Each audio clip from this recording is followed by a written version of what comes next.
आज के वीडियो में हम लोग बात करने वाले हैं कॉम्बिनेशन ऑफ रेजिस्टेंसेस के बारे में। दो या दो से अधिक रेजिस्टेंस को हम किस तरह से कंबाइन कर सकते हैं। तो रेजिस्टर्स को कंबाइन करने के दो मेथड्स होते हैं। जो हमारा पहला है वो है सीरीज, और जो हमारा दूसरा है वो है पैरेलल। आज के वीडियो में हम सीरीज पर बात करेंगे और नेक्स्ट वीडियो में हम लोग देखेंगे पैरेलल कॉम्बिनेशन किस तरह से होता है रेजिस्टेंसेस का। तो देखते हैं सीरीज कॉम्बिनेशन रेजिस्टर्स का क्या होता है।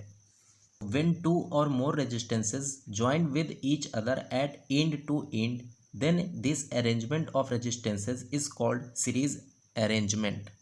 जब हमारे रजिस्टर्स आपस में एंड टू एंड जॉइंट होते हैं तो ये जो कॉम्बिनेशन होता है इनके जॉइन करने का तरीका, इसे हम बोलते हैं रजिस्टर्स इन सीरीज़। ये हमारा सीरीज़ कॉम्बिनेशन होता है। जैसे हम यहाँ देख सकते हैं, ये हमारा R1 रजिस्टर था, इसके एक एंड से हमने दूसरे रजिस्टेंस R2 को जोड़ा और R2 के दूसरे एंड से हमने R3 के रजिस्टर्स को जोड़ा।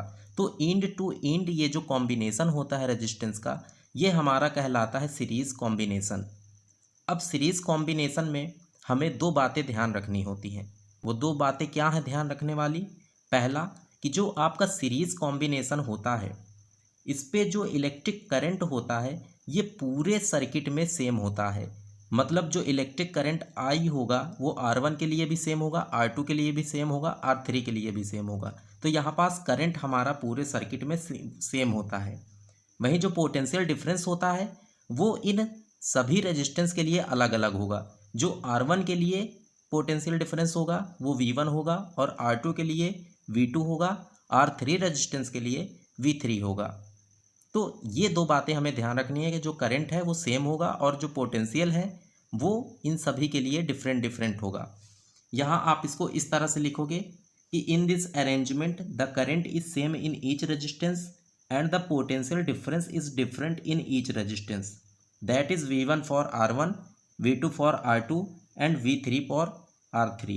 यहाँ पास R1 के लिए V1 है, R2 के लिए V2 है और R3 के लिए V3 है। अब यहाँ से हम इसका देखने वाले हैं डेरिवेशन।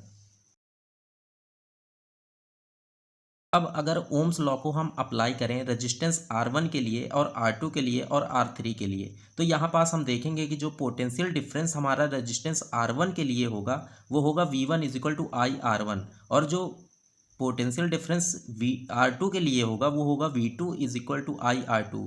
और वहीं जो हमारा पोटेंशियल डिफरेंस R3 रजिस्टर के लिए होगा वो होगा V3 is equal to IR3।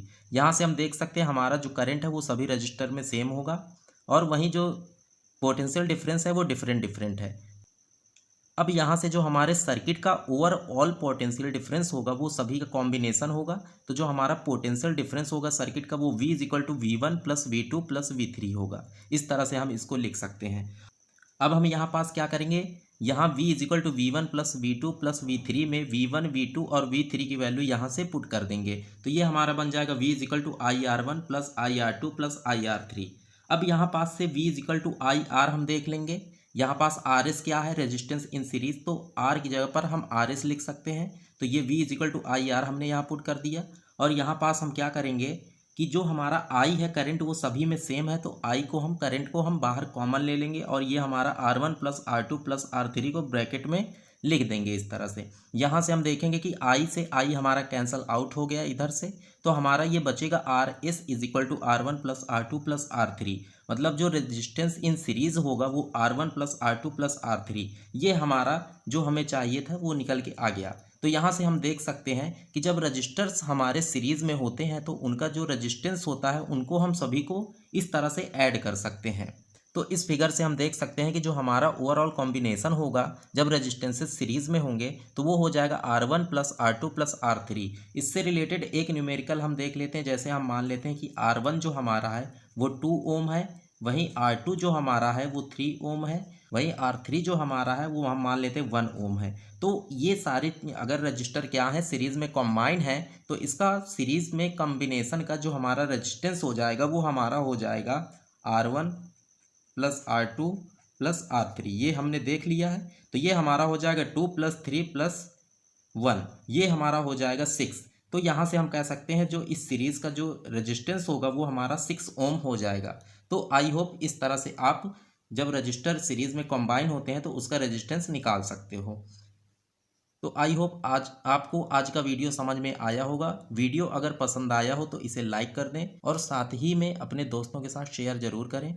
ऐसे ही वीडियो पाने के लिए हमारे चैनल बूस्ट फिजिक्स को सब्सक्राइब करना ना भूलें। मिलते हैं अगले वीडियो में जो कि हमारा होने वाला है रेजिस्टेंसेस इन पैरेलल। तब तक के लिए धन्यवाद।